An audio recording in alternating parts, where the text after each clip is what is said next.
To everyone watching here in the United States and around the world, welcome back to The Lead. I'm Jake Tapper. 224 people, including 25 children, killed by a bomb planted on a plane by ISIS or its affiliates. That's the latest U.S. intelligence on what took that Metrojet airliner out of the sky. Let's talk about this possible terror attack with the ranking Democrat on the House Intelligence Committee, Adam Schiff. Congressman, thanks for joining us. Have you been briefed on this incident? Is there anything new you can tell us?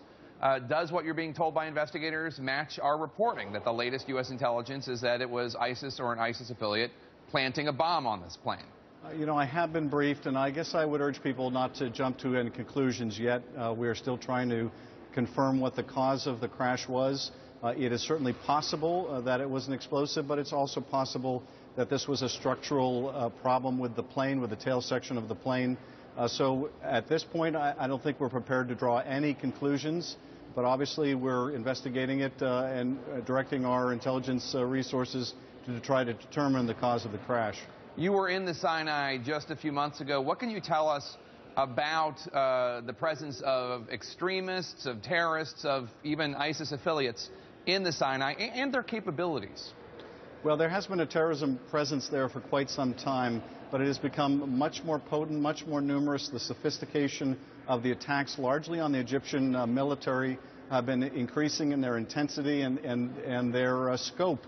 So there is a very substantial terrorism problem there. We've had an observer mission there as part of an agreement between Israel and Egypt for many, many years, but that's had to be significantly curtailed because of the level of threat and violence. So it is certainly an area that has become, unfortunately, a hotbed for many terrorists. And this is, undoubtedly something that the Islamic State in the Sinai would aspire to do. I don't know that they would have the capability of shooting down an aircraft, and there were some early, at least public reports that might have taken place. An aircraft at that altitude, I think that makes it very unlikely. But the sophistication required to place a bomb on an aircraft is far less substantial, and that is one of the possibilities that we have to consider. If that proves to be correct, what U.S. officials are telling CNN, that it is most likely an ISIS or ISIS-affiliated group that placed a bomb on the plane, should this significantly alter national security thinking? Well, it would certainly alter, I think, the precautions that airlines in the region would have to take, what we would be advising our own travelers potentially in the region.